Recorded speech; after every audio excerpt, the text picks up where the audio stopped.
So it took several hours of scrubbing and several wipe downs with degreaser, but I got it cleaned, put some primer and a coat of flat black on here and let it dry for several hours. So what I've got to do now is get the pinion seal and the axle seals and just replace those. The axle seals will be pretty simple. The pinion seal, you actually have to take this flange off in order to gain access to it, which is right back here. So what I've rigged up, just because it's quicker and easier for me to just fab something up here in my workshop, I just made a quick little brace to lock this in place so it's not going to go anywhere when we try to back this nut off. So if you look at the factory service manual, there's specifications on how tight, and it's a pretty broad range. I think it's like 100 foot-pounds between the lowest and the highest torque setting for this nut. I'm going to make reference marks between basically the nut, the threads, and then the flange, so that when we reassemble this, we get it all back in the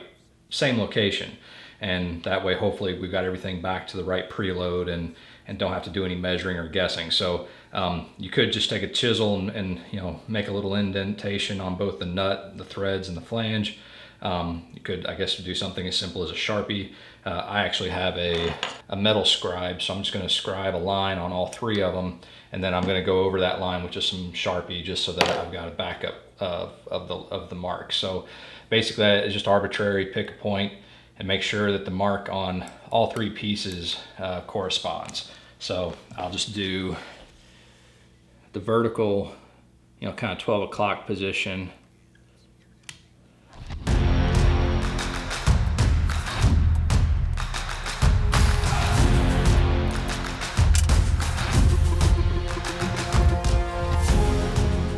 All right, so I've just got my marks on all three parts so that we know. And then the second thing I'm going to do to make sure we get this all back in the same location is count the number of threads that are showing through. Again, I'll use my 12 o'clock position as my reference. So I basically have 2 full threads, and the third thread it's back behind the nut, but I can just barely see it. So given how coarse this is, it'll be obvious that when we get all these lined up. But I'm going to mark down 2.5 threads basically, just as a reference. So I'll just go ahead and mark that down here, 2.5. And so when we line all this back up, we'll tighten it down to where all these lines line up, and then we've got 2.5 threads basically at the 12 o'clock position. So now we just need to back this nut out. It is a 26 mil. I didn't have an impact socket, so I'll have to use a standard socket, but basically I don't think anything's going to move, but we'll try to go nice and slow at first, and then if we see any issues we can adjust. But I'll just go ahead and back this nut out.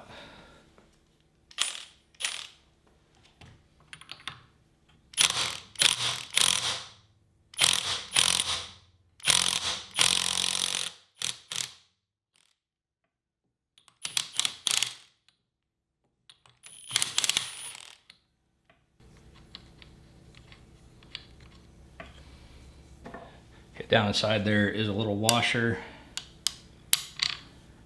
Actually, it's a big washer.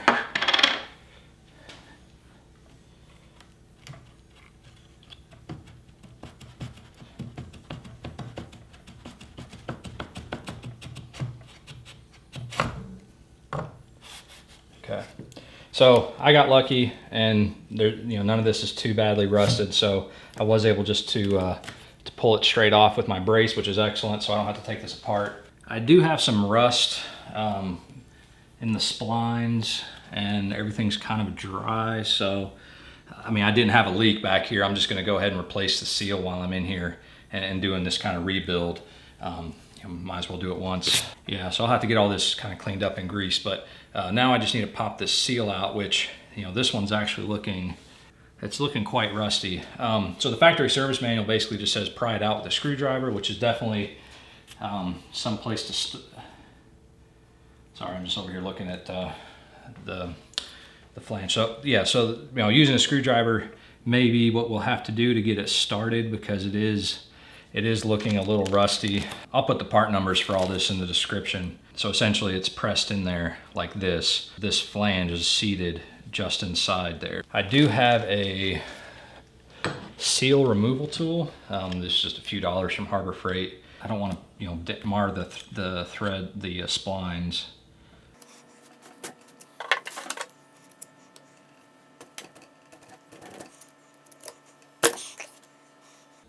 So actually, now that I'm looking at this, this looks, oh man, it's one of those moments that you kind of have a panic attack. So all things considered, it looks to be dimensionally the same. It's just this one has an additional flange. This sat all the way down inside there, which, I guess if you had an issue, you would have some flexibility on how far you could press that in. This flange is going to stop it. So I think this part's fine. This is probably from a newer RX-7, that they changed the design, but it looks like it'll all fit. Yeah, I mean, there's no play. So I think everything looks good. I do have some more rust in here, so I'm going to turn the camera off and get everything cleaned up, get all this rust off, and then we'll just reassemble. So I got everything cleaned out and wiped it down really well, get all the loose rust and debris out. I did lube up all the the internals so that everything's nice and wet. No dirty jokes. Everything's nice and clean. I was going to you could just use a hammer to tap the seal back in. I think it'll have a tendency to want to, you'll tap one side, it'll pop the other side. You'll be going back and forth. So I was going to use my seal press tool, but the threads from the pinion shaft just stick out too far. It was making contact. So I'm going to attempt to use a roll of tape and see if that'll give me enough leverage or enough compression to push this in. So I've got gear oil all over the back of the seal and on the inside, and you can kind of get it started by pressing it in at least a little ways. You don't really want it to start going in at an angle, because then that could just do some damage. So that's as far as I can press it in. Okay, so hold that there.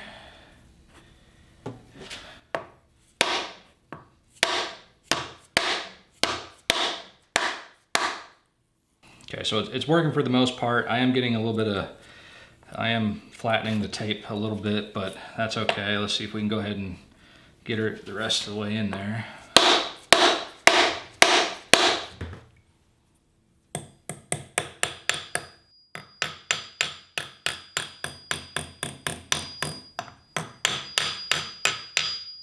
Now I'm certain this is completely flush, because the tone that the hammer was making, it was making a nice ringing sound. So I know that it's as flush as I'm going to be able to get it. All right, so the line that I created is at the 12 o'clock position, and I did clean the where the flange connects into the splines. I did clean that off. I don't really feel any scratches, so I think that's going to be in okay shape. The seal is already greased from the factory, so I don't have to worry about applying any grease. But I'm going to get down and see if I can get all this aligned.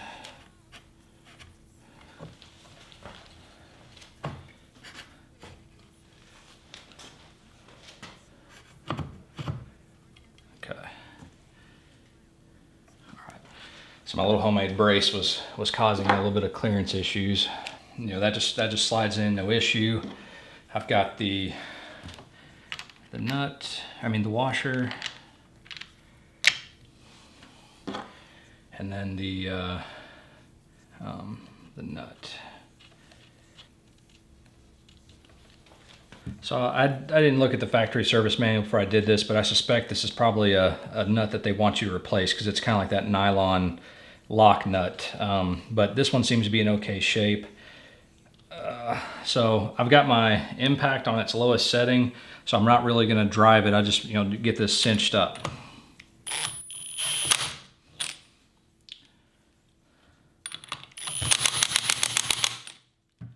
Okay, so it's basically as tight as this will go on its lowest setting. I can see one full thread, and I can see the start of the second thread. So I'm going to go ahead and put this on the second torque setting and drive it just a little bit at a time until I start seeing the second thread. Okay, so I've got the second thread exposed, and I'm about 3/4 of a turn from having my marks lined back up.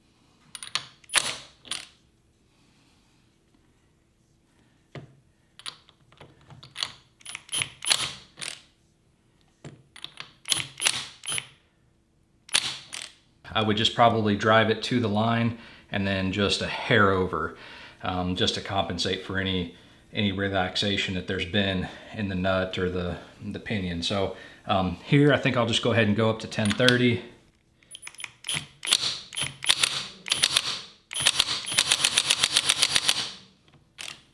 Well, it doesn't seem like it's going to budge anymore, so it may just have bottomed out, and maybe that's, I could go get my torque wrench and see where we're at, but I feel like that's probably going to be okay. It seems to move as freely as it did before, and so anyway, I'm okay. I'm happy with that. I'm not going to sweat about it too much.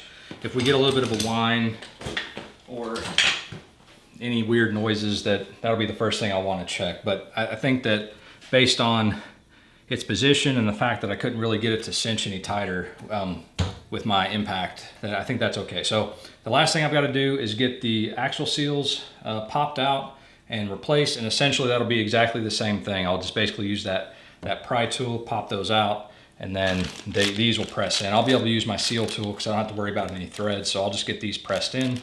And then the final thing will be resealing the rear cover. Find me in the corner of the room, not ready to resume, 'cause like I'm taking, don't wanna be alone, but I'm not. So those axle seals definitely took a lot of pounding to get those in there. They were, and again, I don't know if it's just you obviously want them tight to seal so you don't have any leaks, so that's good. But you can kind of tell when it finally sits in there, because this ring that you're actually hammering against will get flush with the housing of the differential. So even with this one, it's mangled it up a little bit. So I would definitely want to get a good tool if you're pressing that back in. Anyway, I'm going to do the other side, and then we'll flip it up and get the cover on. All right, so we're in the home stretch. We got both the axle seals back in, and those did take some effort to get those in there. So I would highly recommend getting a seal driver set. Harbor Freight has a cheap set. It's not going to last forever, but for something like this job, it did okay. But so last thing I need to do is I'm going to go ahead and wipe all the parts down one last time. I've got some denatured alcohol. I'm just going to wipe down the flanges, check, make sure everything looks fine. No obvious debris or anything inside here and inside the cover. So I'll go ahead and wipe everything down, and then we'll be able to apply the RTV.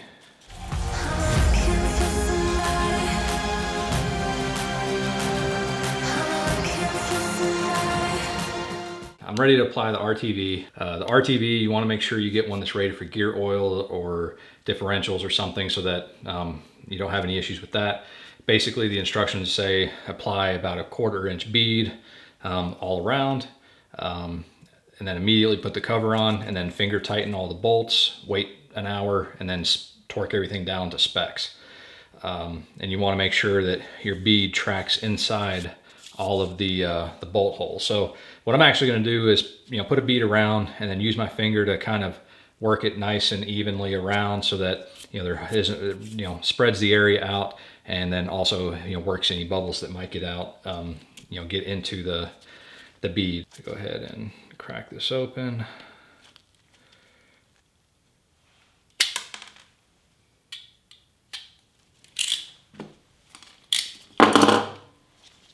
And so this is right here is the top of the differential as it sits in the car. So I'll start there, work my way around. And like I said, you're shooting for about a 1/4 inch bead. I might go a little heavier, and then I'll spread it around the contact area for the cover.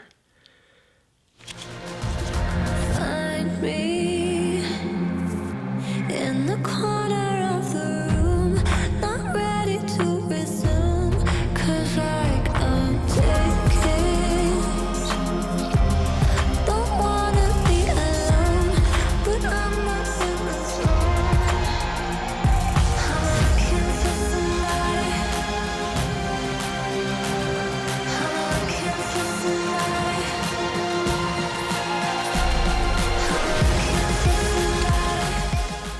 so I have all the holes lined up by eye. The only thing I want to watch out for is I don't want the cover to sit proud of the bottom of the differential. You know, just in the off chance you hit something or someone puts a jack in the wrong spot, you know, it gives you a little less risk of any pressure being put on the differential cover, which the RX-8 differential cover is just slightly different shape than the RX-7 differential housing. So there's actually about a 3/16 inch lip. Basically, I don't think there's a chance that it would hit, but I feel fairly flush on the sides and the top. And then, like I said, you've got a little bit of room at the bottom in case there's any issue. So now I want to get all these bolts in finger tight. And you want to see a little bit of that RTV squeezing out around the sides.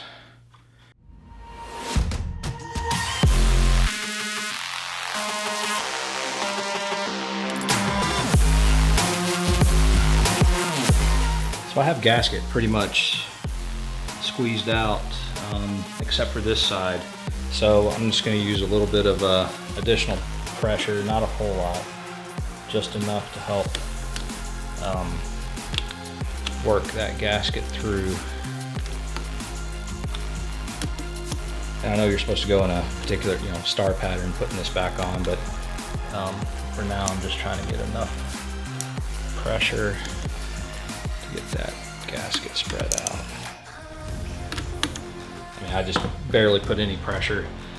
It looks like the gasket is squeezing out all around.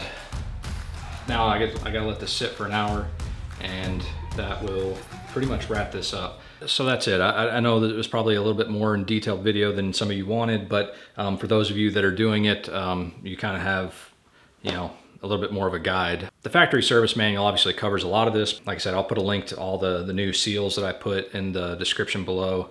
And like I said, this cover is from a 2006 RX-8.